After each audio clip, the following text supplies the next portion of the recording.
ஓம் சாந்தி. March 28, 2024 காலை முரளி பாப்தாதா மதுபன். இனிமையான குழந்தைகளே, இதுவே அதி நன்மை பயக்கும் மங்களகரமான சங்கம யுகமாகும். இந்த யுகத்திலேயே பழைய உலகம் மாற்றப்பட்டு புதிதாக்கப்படுகிறது. இந்த யுகத்தை மறந்துவிடாதீர்கள்.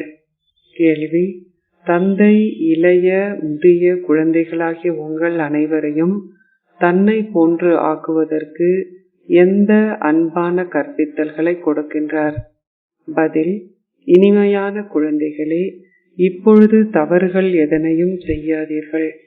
ஒரு சாதாரண மனிதரிலிருந்து நாராயணன் ஆகுவதற்காகவே நீங்கள் இங்கு வந்துள்ளீர்கள். ஆகவே தெய்வீக குணங்களை கிரகியுங்கள். எவருக்கும் துன்பம் விளைவிக்காதீர்கள். நீங்கள் தவறு செய்யும் பொழுது மற்றவர்களுக்கு துன்பம் விளைவிக்கின்றீர்கள். தந்தை ஒரு பொழுதும் குழந்தைகளுக்கு துன்பம் விளைவிப்பதில்லை. அவர் உங்களுக்கு வழிகாட்டல்களை கொடுக்கின்றார். குழந்தைகளே, என்னை மாத்திரம் நினைவு செய்யுங்கள். யோகிகள் ஆகுங்கள். அப்பொழுது உங்கள் பாவங்கள் அழிக்கப்பட்டு மிகவும் இனிமையானவர்கள் ஆகுவீர்கள். ஓம் சாந்தி. தந்தை சத்தியமானவர் என்பதால் குழந்தைகளாகி நீங்கள் உங்களை ஆத்மாக்களாக கருதி பரம்பிதா பரமாத்மாவுடன் யோகத்தை கொண்டிருக்கும் பொழுதே உண்மையான யோகிகள் என்று அழைக்கப்படுகின்றீர்கள். ஆகவே உங்கள் புத்தியின் யோகம் சத்தியமானவருடன் உள்ளது. அவர் உங்களுக்கு கூறுகின்ற அனைத்தும் சத்தியமே ஆகும். பல்வேறு யோகிகளும் போகிகளும் இந்திரிய சுகங்களில் ஈடுபடுபவர்கள் உள்ளனர். பல வகையான போகிகள் உள்ளனர். பல வகையான யோகிகளும் உள்ளனர். உங்களுடைய யோகம் ஒரு வகையானது. அவர்களுடைய துறவரம் உங்களுடைய துறவரத்திலிருந்து வேறுபட்டது. நீங்கள் அதி மங்களகரமான சங்கம யுகத்து யோகிகள். அவர்கள் தூய யோகிகளாக இருந்தாலும் அல்லது தூய்மையற்ற போகிகளாக இருந்தாலும் அவர்களில் எவரும் இந்த யோகத்தை அறிய மாட்டார்கள். இதை குழந்தைகளாகிய நீங்களும் அறிந்திருக்கவில்லை. உங்கள் அனைவரையும் பாபா குழந்தைகளே குழந்தைகளே என்றே அழைக்கின்றார். ஏனெனில் அவரே எல்லையற்ற எண்ணிக்கையான ஆத்மாக்களின் தந்தை என்பதை அவர் அறிவார். நீங்கள் அனைவரும் சகோதரர்களான ஆத்மாக்கள் என்பதையும் அந்த ஒரே ஒருவரே உங்கள் தந்தை என்பதையும் நீங்கள் புரிந்து கொள்கிறீர்கள். தந்தையுடன் யோகத்தை கொண்டிருப்பதனால் நீங்கள் தூய்மையானவர்கள் ஆகின்றீர்கள். அவர்கள் போகிகள், ஆனால் நீங்களோ யோகிகள். தந்தை தனது சொந்த அறிமுகத்தை உங்களுக்கு கொடுக்கின்றார். இதுவே அதி மங்களகரமான சங்கமயுகம் என்பதை நீங்களும் புரிந்து கொள்கிறீர்கள். உங்களை தவிர வேறு எவருக்கும் இது தெரியாது. இது அதி மங்களகரமான சங்கமயுகம் என்று அழைக்கப்படுகிறது. இதனாலேயே மங்களகரமான என்ற வார்த்தையை நீங்கள் ஒரு பொழுதும் மறந்துவிடக் கூடாது. இதுவே அதி மேன்மையான மனிதர்கள் ஆகுவதற்கான யுகமாகும். அதி உயர்வானவர்களும் தூய்மையானவர்களுமே மேன்மையான மனிதர்கள் என்று அழைக்கப்படுகின்றார்கள். லக்ஷ்மியும் நாராயணரும் தூய்மையானவர்களாகவும் மேன்மையானவர்களாகவும் இருந்தார்கள். இப்பொழுது என்ன நேரம் என்பதும் உங்களுக்கு தெரியும். 5000 வருடங்களுக்கு பின்னர் உலகம் பழையதாகின்றது. அதனை மீண்டும் புதியதாக்குவதற்காகவே தந்தை வருகின்றார். இப்பொழுது நாங்கள் சங்கம யுக பிராமண குலத்திற்கு உரியவர்கள். பிரம்மாவே அனைவரிலும் உயர்வானவர். எவ்வாறாயினும் பிரம்மா ஷரீரதாரியாகவும் சிவன் ஷரீரமற்றவராகவும் காட்டப்பட்டுள்ளனர். ஷரீரமற்ற ஒரே ஒருவருக்கும் ஷரீரதாரிக்கும் இடையே ஒரு சந்திப்பு இடம்பெறுகிறது என்பதை குழந்தைகளாகி நீங்கள் புரிந்து கொண்டுள்ளீர்கள். நீங்கள் அவரை பாபா என்று அழைக்கின்றீர்கள். இது ஓர் அற்புதமான பாகமாகும்.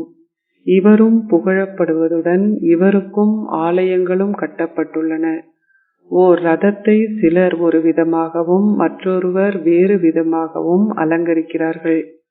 பாபாவும் உங்களுக்கு கூறியுள்ளார், இவரின் பல பிறவிகளின் இறுதி பிறவிலேயே நான் இவரின் சரீரத்தினுள் பிரவேசிக்கின்றேன். அனைத்தையும் அவர் மிக தெளிவாக விளங்கப்படுத்துகின்றார். அனைத்திற்கும் முதலில் கூறுங்கள், கடவுள் பேசுகின்றார். அதன் பின்னர் உங்களுடைய பல பிறவிகளில் இறுதி பிறவியின் முடிவில் அனைத்து ரகசியங்களையும் குழந்தைகளாகிய உங்களுக்கு நான் விளங்கப்படுத்துகின்றேன். வேறு எவராலும் இதனை புரிந்து கொள்ள முடியாது. குழந்தைகளாகிய நீங்களும் சில சமயங்களில் மறந்து விடுகின்றீர்கள். மங்களகரமான என்ற வார்த்தையை நீங்கள் எழுதுவதனால் இந்த மங்களகரமான யுகம் மாத்திரமே நன்மை பயக்கும் யுகம் என்பதை மக்கள் புரிந்து கொள்வார்கள். அவர்கள் யுகத்தை நினைவில் வைத்திருந்தால் புதிய உலகிற்கு செல்வதற்காக தாங்கள் மாறுகிறார்கள் என்பதையும் புரிந்து கொண்டிருப்பார்கள். புதிய உலகில் தேவர்கள் இருக்கிறார்கள். உங்களுக்கு யுகங்களை பற்றியும் தெரியும். தந்தை விளங்கப்படுத்துகின்றார், இனிமையான குழந்தைகளே, ஒரு பொழுதும் சங்கம யுகத்தை மறந்து விடாதீர்கள். அதனை மறப்பதனால் நீங்கள் முழு ஞானத்தையும் மறந்து விடுகின்றீர்கள். நீங்கள் மாறிக்கொண்டிருக்கின்றீர்கள் என்பதை குழந்தைகளாகி நீங்கள் இப்பொழுது புரிந்து கொள்கிறீர்கள். பழையவை அனைத்தும் இப்பொழுது மாறி புதியவையாகும். தந்தை வந்து உலகை மாற்றுகின்றார். அவர் குழந்தைகளாகிய உங்களையும் மாற்றுகின்றார். அவர் ஒவ்வொருவரையும் குழந்தாய் குழந்தாய் என்று அழைக்கின்றார். முழு உலகிலுமுள்ள ஆத்மாக்கள் அனைவரும் அவரின் குழந்தைகள் ஆவார்கள். இந்த நாடகத்தில் அனைவருக்கும் ஒரு பாகம் உள்ளது. சக்கரம் நிரூபிக்கப்பட வேண்டும். அவர்களில் ஒவ்வொருவரும் தனது சொந்த சமயத்தை ஸ்தாபிக்கிறார்கள். தந்தையை தவிர வேறு எவராலும் தேவ தர்மத்தை ஸ்தாபிக்க முடியாது. பிரம்மா இந்த தர்மத்தை ஸ்தாபிப்பதில்லை. புதிய உலகில் தேவ தர்மம் உள்ளது. பழைய உலகில் அனைவரும் மனிதர்களே. புதிய உலகில் தேவர்கள் இருக்கிறார்கள். தேவர்கள் தூய்மையானவர்கள். அங்கு ராவண ராஜ்யம் இருப்பதில்லை. தந்தை குழந்தைகளாகிய உங்களை ராவணனை வெற்றி கொள்ளச் செய்கின்றார். நீங்கள் ராவணனை வெற்றி கொண்டதும் ராமராஜ்யம் ஆரம்பமாகிறது. புதிய உலகம் ராமராஜ்யமாகும். பழைய உலகம் ராவண ராஜ்யம் என அழைக்கப்படுகிறது. ராமராஜ்யம் எவ்வாறு ஸ்தாபிக்கப்படுகிறது என்பதை குழந்தைகளாகிய உங்களை தவிர வேறு எவரும் அறிய மாட்டார்கள். படைப்பவரான தந்தை இங்கு அமர்ந்திருந்து படைப்பின் ரகசியங்களை குழந்தைகளாகிய உங்களுக்கு விளங்கப்படுத்துகின்றார். தந்தையே படைப்பவரான விதை ஆவார். விதையானவரே விருட்சத்தின் விதை என்றும் அழைக்கப்படுகின்றார். இப்பொழுது இது ஓர் உயிரற்ற விதையாகும். ஆனால் அந்த ஒரே ஒருவரை நீங்கள் அவ்வாறாக உயிரற்றவராக கருத முடியாது. முழு விருட்சமும் இந்த விதையிலிருந்து வெளிப்படுகிறது என்பதை நீங்கள் புரிந்து கொள்கிறீர்கள். முழு உலகமும் அத்தகைய பெரிய விருட்சமாகும். அது உயிரற்றது. ஆனால் இந்த ஒரே ஒருவரே உயிருள்ளவர். அவரே சத்தியமும் உயிருள்ளவரும் பேரானந்த சுரூபமும் ஆவார். தந்தையே மனித உலக விருட்சத்தின் விதையாவார். அவரிலிருந்து மிக பெரியதோர் விருட்சம் வெளித்தோன்றுகின்றது. எவ்வாறாயினும் அவர்கள் ஒரு சிறிய மாதிரி மாடலை உருவாக்குகிறார்கள். மனித உலக விருட்சமே அனைத்திலும் மிக பெரியது. அதி மேன்மையான தந்தையே ஞானம் நிறைந்தவர். பலர் அந்த விருட்சங்கள் பற்றிய அறிவை கொண்டிருந்தாலும் இந்த விருட்சம் பற்றிய ஞானத்தை தந்தையால் மாத்திரமே கொடுக்க முடியும். தந்தை இப்பொழுது உங்கள் புத்தியை எல்லைக்கு உட்பட்டதிலிருந்து எல்லையற்றதாக மாற்றியுள்ளார். இப்பொழுது நீங்கள் இந்த எல்லையற்ற விருட்சத்தை பற்றி அறிந்துள்ளீர்கள். அந்த ஆத்மாக்களின் விருட்சம் அதிக அளவு வெற்றிடத்தை அஷரீரி உலகத்தில் பெற்றுள்ளது. தந்தை குழந்தைகளாகிய உங்களை எல்லையற்றதற்குள் அழைத்து செல்கின்றார். முழு உலகமும் இப்பொழுது தூய்மையற்று உள்ளது. முழு உலகிலும் வன்முறை உள்ளது. அவர்கள் ஒருவருக்கொருவர் வன்முறையை பயன்படுத்துகிறார்கள். குழந்தைகளாகி நீங்கள் இப்பொழுது இந்த ஞானத்தை பெற்றுள்ளீர்கள். சத்யுகத்தில் உள்ள ஒரே ஒரு தேவ தர்மம் மாத்திரமே அகிம்சையானது. சத்திய யுகத்தில் அனைவரும் தூய்மையாக இருப்பதுடன் அமைதியாகவும் சந்தோஷமாகவும் வாழ்கின்றார்கள். 21 பிறவிகளுக்கு உங்கள் ஆசைகள் அனைத்தும் பூர்த்தி செய்யப்படுகின்றன. சத்யுகத்தில் ஆசைகள் எதுவும் இருப்பதில்லை. அளவற்ற தானியம் போன்ற அனைத்தையும் நீங்கள் பெறுகின்றீர்கள். முன்னர் இந்த மும்பை இருக்கவில்லை. தேவர்கள் உவர்நீர் கடற்கரைகளில் வாழவில்லை. இனிய ஆறுகள் இருந்த இடங்களிலேயே தேவர்கள் வாழ்ந்தார்கள். மிக குறைந்த அளவு மனிதர்களே அங்கு இருந்தார்கள். அனைவருக்கும் பெருமளவு நிலம் இருந்தது. சத்திய யுகமே விகாரமற்ற உலகமாகும். யோக சக்தி மூலம் நீங்கள் உலக ராஜ்யத்தை பெறுகின்றீர்கள். இதுவே ராமராஜ்யம் என்று அழைக்கப்படுகிறது. ஆரம்பத்தில் புதிய விருட்சம் மிகவும் சிறியதாக உள்ளது. முதலில் ஒரு தர்மம் மாத்திரமே இருந்தது. அது அடி மரத்தினால் குறிப்பிடப்படுகிறது. பின்னர் அஸ்திவாரத்திலிருந்து 3 கிளைகள் வெளித்தோன்றுகின்றன. தேவ தர்மமே அஸ்திவாரமாகும். பல சிறு கிளைகளும் சிறு பிரிவுகளும் இந்த அடிமரத்திலிருந்து வெளித்தோன்றுகின்றன. இந்த விருட்சத்தின் அடிமரம் நீண்ட காலத்திற்கு இருப்பதில்லை. இந்த விருட்சத்தை போல் வேறு எதுவும் இருப்பதில்லை. இந்த விருட்சம் மிக சரியாக ஓர் ஆலமரத்துடன் ஒப்பிடப்படுகிறது. முழு ஆலமரமும் அடிமரமின்றி நிற்கிறது. அது காய்ந்து போவதும் இல்லை. முழு விருட்சமும் இன்னமும் பசுமையாக நிற்கிறது. ஆனால் தேவ தர்மத்தின் அஸ்திவாரம் இப்பொழுது இல்லை. அதுவே அடிமரம் ஆகும். அடிமரம் ராமராஜ்யத்தை, அதாவது தேவ தர்மத்தை பிரதிநிதித்துவம் செய்கிறது. தந்தை கூறுகின்றார், நான் 3 தர்மங்களை ஸ்தாபிக்கின்றேன். சங்கம யுகத்து பிராமணர்களாகிய நீங்கள் மாத்திரமே இந்த விஷயங்களை புரிந்து கொள்கிறீர்கள். உங்களுடைய பிராமண குலம் மிகவும் சிறியது. அரவிந்த ஆசிரமம் போன்ற பல சிறிய பிரிவுகளும் உப பிரிவுகளும் வெளித்தோன்றுகின்றன. அங்கு இருந்தவர்கள் எவரையும் விகாரத்தில் ஈடுபட வேண்டாம் என்று கூறாததால் அது மிக விரைவில் விரிவடைந்தது. இங்கு தந்தை கூறுகின்றார், காமமே கொடிய எதிரியாகும். நீங்கள் அதனை வெற்றி கொள்ள வேண்டும். வேறு எவராலும் இவ்வாறு கூற முடியாது. அவர்களுக்கும் அங்கே தொந்தரவுகள் இருக்கும். இங்கு தூய்மையற்றவர்கள் உள்ளனர். ஆகவே அவர்கள் தூய்மையாகுதல் என்ற விஷயத்தை கேட்பதில்லை. அவர்கள் கூறுகிறார்கள், விகாரமின்றி எவ்வாறு குழந்தைகள் பிறக்க முடியும்? அது அந்த அப்பாவிகளின் தவறு அல்ல.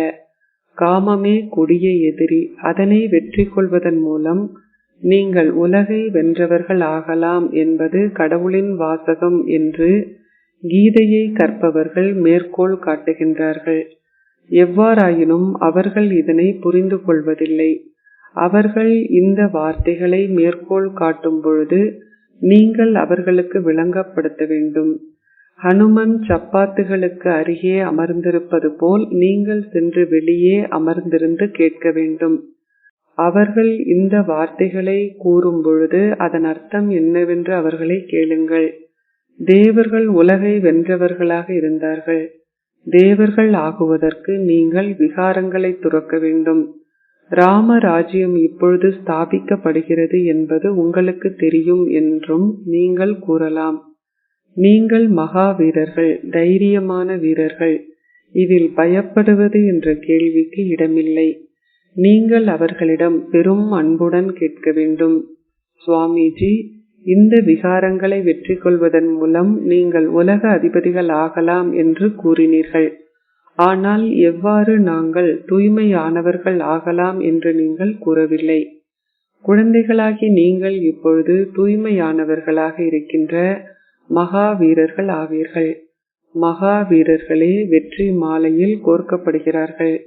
மக்களின் செவிகள் பிழையான விஷயங்களை கேட்பதற்கு பழகிவிட்டன. நீங்கள் இப்பொழுது பிழையான விஷயங்களை கேட்பதை விரும்புவதில்லை. சரியான விஷயங்களை கேட்பதற்கே உங்கள் செவிகள் விரும்புகின்றன. தீயதை கேட்காதீர்கள். நீங்கள் நிச்சயமாக மனிதர்களை விழிப்படைய செய்ய வேண்டும். தூய்மையாகுங்கள் என கடவுள் கூறுகின்றார் என அவர்களிடம் கூறுங்கள். சத்யுகத்தில் அனைவரும் தூய தேவர்கள். இப்பொழுது அனைவரும் தூய்மையற்றவர்கள். அவர்களுக்கு இவ்வாறு விளங்கப்படுத்துங்கள். அவர்களுக்கு கூறுங்கள், எங்களது சத் சங்கத்தில் காமமே கொடிய எதிரி என்று விளங்கப்படுத்தப்படுகிறது. நீங்கள் தூய்மையாக விரும்பினால் இந்த வழிமுறையை உபயோகப்படுத்தி தூய்மையானவர்கள் ஆகலாம். உங்களை ஓர் ஆத்மாவாக கருதி ஆத்மாக்களை சகோதரர்களாக பார்க்கும் உங்கள் பார்வையை உறுதியாக்கிக் கொள்ளுங்கள். ஆரம்பத்தில் இந்த பாரதம் மிகவும் செழிப்பான பூமியாக இருந்தது என்பதையும், அது இப்பொழுது வறண்ட பூமி ஆகிவிட்டதால் அதற்கு ஹிந்துஸ்தான் என்ற பெயர் வழங்கப்பட்டுள்ளது என்பதையும் குழந்தைகளாகி நீங்கள் அறிவீர்கள். முன்னர் பாரதம் செல்வம், தூய்மை, சந்தோஷம், அமைதி மற்றும் மற்ற அனைத்தினாலும் நிறைந்து வழிந்தது. அது இப்பொழுது துன்பத்தினால் நிறைந்து வழிகிறது. இதனாலேயே அவர்கள் கூவி அழைக்கின்றார்கள், துன்பத்தை அகற்றி சந்தோஷத்தை அருள்பவரே. நீங்கள் அதிக அளவு சந்தோஷத்துடன் தந்தையிடம் கற்கின்றீர்கள். எல்லையற்ற தந்தையிடமிருந்து சந்தோஷம் என்ற எல்லையற்ற ஆஸ்தியை பெறாதவர்கள் யாராவது இருக்க முடியுமா? அனைத்திற்கும் முதலில் ஆல்பாவை புரிந்து கொள்ளுங்கள். ஆல்பா யார் என்பதை நீங்கள் புரிந்து கொள்ளாது விட்டால் வேறு எந்த ரகசியங்களும் உங்கள் புத்தியில் புக முடியாது. எல்லையற்ற தந்தையே உங்களுக்கு எல்லையற்ற ஆஸ்தியை கொடுக்கின்றார் என்ற நம்பிக்கை உங்களுக்கு இருந்தால் மட்டுமே உங்களால் முன்னேற முடியும். குழந்தைகளாகி நீங்கள் தந்தையை கேள்விகள் எதுவும் கேட்க வேண்டிய அவசியமில்லை. தந்தையே தூய்மையாக்குபவர். அவரையே நீங்கள் நினைவு செய்கின்றீர்கள். அவரை நினைவு செய்வதனால் நீங்கள் தூய்மையாகுவீர்கள். இதனாலேயே நீங்கள் என்னை அழைத்தீர்கள். ஜீவன் முக்தி ஒரு வினாடியில் கிடைக்கிறது. எவ்வாறாயினும் நினைவு யாத்திரைக்கு அதிக காலம் எடுக்கிறது. நினைவு யாத்திரையிலேயே தடைகள் ஏற்படுகின்றன. அரை கல்பத்திற்கு நீங்கள் ஷரீர உணர்வுடையவர்களாக இருந்து வருகின்றீர்கள். இந்த ஒரு பிறவியிலேயே ஆத்ம உணர்வுடையவர்கள் ஆகுவதற்கு நீங்கள் முயற்சி செய்ய வேண்டும். இவருக்கு பிரம்மா பாபா இது மிகவும் இலகுவானது. நீங்கள் எங்களை பாப் தாதா என்று அழைக்கின்றீர்கள். தந்தை இவரில் அமர்ந்திருப்பதை இவரும் புரிந்து கொள்கின்றார். அவரை நான் பெருமளவு புகழ்கின்றேன். நான் அவரை பெருமளவு நேசிக்கின்றேன். பாபா, நீங்கள் மிகவும் இனிமையானவர். கல்பம் கல்பமாக நீங்கள் எனக்கு அதிகளவு கற்பிக்கின்றீர்கள். பின்னர் அரை கல்பத்திற்கு நான் உங்களை நினைவு செய்ய மாட்டேன். இப்பொழுது நான் உங்களை பெருமளவு நினைவு செய்கின்றேன். நேற்று எனக்கு இந்த ஞானம் எதுவும் இருக்கவில்லை. நான் பூஜித்தவரை போல் ஆகப் போகின்றேன் என்பதை நான் அறிந்திருக்கவில்லை. இப்பொழுது நான் வியப்படைகின்றேன். யோகிகள் ஆகுவதன் மூலம் நாங்கள் தேவர்கள் ஆகுவோம். நீங்கள் அனைவரும் எனது குழந்தைகளே. இந்த பாபா குழந்தைகளை மிகுந்த அன்புடன் கவனித்துக் கொள்வதுடன் பராமரித்தும் கொள்கின்றார். என்னை போன்ற அவர்களும் சாதாரண மனிதர்களில் இருந்து நாராயணன் ஆகுவார்கள். இதற்காகவே நீங்கள் இங்கு வந்துள்ளீர்கள். நான் உங்களுக்கு அதிக அளவு விளங்கப்படுத்துகின்றேன். குழந்தைகளே, தந்தையை நினைவு செய்யுங்கள். தெய்வீக குணங்களை கிரகிப்பதுடன் நீங்கள் உண்பனவற்றிலும் பருகுவதிலும் எச்சரிக்கையாக இருங்கள். இதனை நீங்கள் செய்யாது விட்டால் இன்னும் நேரம் வரவில்லை என்றும் தொடர்ந்தும் ஏதோ ஒரு தவற்றை நீங்கள் செய்வீர்கள் என்றும் நான் எண்ணுகின்றேன். இளைய மற்றும் முதிய குழந்தைகளுக்கு நான் விளங்கப்படுத்துகின்றேன். குழந்தைகளே, எந்த தவறுகளையும் செய்யாதீர்கள். எவருக்கும் துன்பம் விளைவிக்காதீர்கள். நீங்கள் ஒரு தவற்றை செய்தால் துன்பத்தை விளைவிக்கின்றீர்கள் என்று அர்த்தமாகும். தந்தை ஒரு பொழுதும் துன்பம் விளைவிப்பதில்லை. அவர் உங்களுக்கு வழிகாட்டல்களை கொடுக்கின்றார். என்னை மாத்திரம் நினைவு செய்யுங்கள். உங்கள் பாவங்கள் அழிக்கப்பட்டு நீங்கள் மிகவும் இனிமையானவர்கள் ஆகுவீர்கள். நீங்கள் மிகவும் இனிமையானவர்கள் ஆகுவதுடன் தெய்வீக குணங்களை கிரகிக்கவும் வேண்டும். தூய்மையானவர்கள் ஆகுங்கள். தூய்மையற்றவர்கள் இங்கு வருவதற்கு அனுமதிக்கப்படுவதில்லை. சில சமயங்களில் அவர்கள் வருவதற்கு அனுமதிக்கப்படுகின்றனர். ஆனால் அது இந்த நேரத்தில் மாத்திரமே அனுமதிக்கப்படுகின்றனர். பெருமளவு விரிவாக்கம் இடம்பெறும் பொழுது இது தூய்மை கோபுரம் என்றும் மௌன கோபுரம் என்றும் அவர்களுக்கு கூறப்படும். இதுவே அதிமேலான இடமாகும். உங்களை ஓர் ஆத்மாவாக கருதி தந்தையை நினைவு செய்வதே அதி உயர்வான சக்தியாகும். அங்கு பெருமளவு மௌனம் இருக்கிறது. அரை கல்பத்திற்கு அங்கு சண்டை சச்சரவு எதுவும் இருக்க முடியாது. இங்கு அதிக அளவு சண்டை சச்சரவு உள்ளது. அமைதி இருக்க முடியாது. பரந்தாமமே அமைதி தாமமாகும். பின்னர் நீங்கள் உலகில் உங்கள் பாகங்களை நடிப்பதற்காக வந்து சரீரங்களை எடுக்கின்றீர்கள். அந்த நேரத்தில் அமைதி இருக்கிறது. ஆத்மாக்களின் ஆதி தர்மம் அமைதியாகும். ராவணன் அமைதியின்மையை ஏற்படுத்துகின்றான். நீங்கள் தொடர்ந்தும் அமைதிக்கான கற்பித்தல்களை பெறுகின்றீர்கள். ஒருவர் கோபமாக இருக்கும் பொழுது அவர் மற்ற அனைவரையுமே அமைதியற்றவர் ஆக்குகின்றார். இந்த யோக சக்தி மூலம் உங்களிடம் உள்ள குப்பைகள் அனைத்தும் நீக்கப்படுகின்றன. கற்பதன் மூலம் குப்பை நீக்கப்படுவதில்லை. உங்களிடம் உள்ள குப்பைகள் அனைத்தும் நீக்கப்படுகின்றன. நினைவு செய்வதன் மூலம் உங்கள் துரு அகற்றப்படுகிறது. தந்தை கூறுகின்றார், நேற்று நான் உங்கள் அனைவருக்கும் இந்த கற்பித்தல்களை கொடுத்தேன். அவற்றை நீங்கள் மறந்துவிட்டீர்களா? அது 5000 ஆண்டுகளுக்குரிய கேள்வியாகும். அவர்கள் 100,000கணக்கான ஆண்டுகளை பற்றி பேசுகிறார்கள். பொய்மைக்கும் சத்தியத்திற்கும் இடையேயுள்ள வேறுபாட்டை நீங்கள் இப்பொழுது புரிந்து கொள்கிறீர்கள். தந்தையே வந்து அந்த பொய்மைகள் என்றால் எவை என்பதையும், சத்தியம் என்றால் என்ன என்பதையும், பக்தி என்றால் என்ன என்பதையும், ஞானம் என்றால் என்ன என்பதையும், சீரழிவு என்றால் என்ன என்பதையும், மேன்மையான நிலை என்றால் என்ன என்பதையும் உங்களுக்கு கூறுகின்றார். இழிவானவர்கள் விகாரத்தின் மூலம் பிறக்கின்றார்கள். அங்கு விகாரம் இருப்பதில்லை. தேவர்கள் சம்பூர்ணமாக விகாரமற்றவர்கள் என்று நீங்கள் கூறுகின்றீர்கள். அங்கு ராவணனின் ராஜ்யம் இருக்க முடியாது. இது புரிந்து கொள்வதற்கு மிகவும் இலகுவானது. ஆகவே அப்பொழுது நீங்கள் என்ன செய்ய வேண்டும்? முதலில் தந்தையை நினைவு செய்யுங்கள். இரண்டாவதாக நீங்கள் நிச்சயமாக தூய்மையானவர்கள் ஆக வேண்டும்.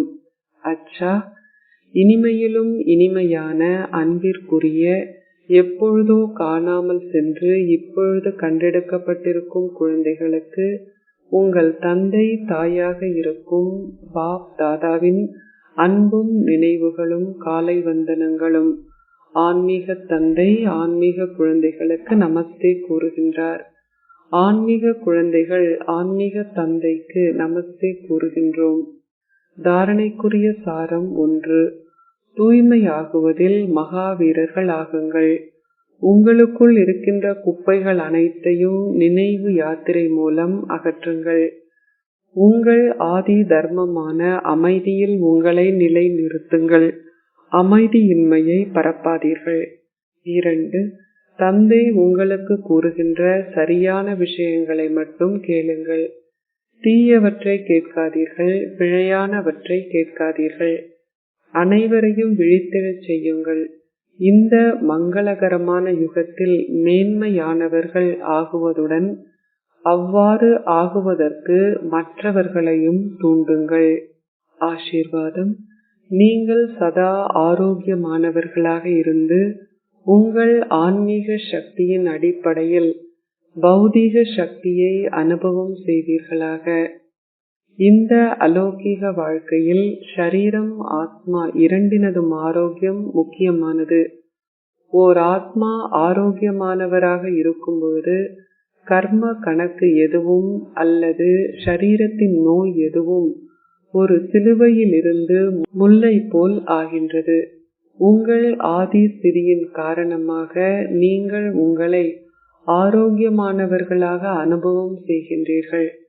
உங்கள் முகத்தில் அந்த நோய்க்கான வேதனையின் அறிகுறிகள் எவையும் இருப்பதில்லை. கர்ம வேதனையை பற்றி பேசுவதற்கு பதிலாக நீங்கள் கர்ம யோக ஸ்திதியை பற்றி பேசுகின்றீர்கள். மாற்றத்தின் சக்தி மூலம் அத்தகைய ஆத்மாக்கள் தங்கள் வேதனையை திருப்தியாக மாற்றுகிறார்கள். அவர்கள் திருப்தியாக இருந்து திருப்தி அலைகளை பரப்புகின்றார்கள். ஸ்லோகம்: உங்கள் இதயம், ஷரீரம் மற்றும் பரஸ்பர அன்பு மூலம் பிறருக்கு சேவை செய்யுங்கள். நீங்கள் நிச்சயமாக வெற்றி அடைவீர்கள். ஓம் சாந்தி.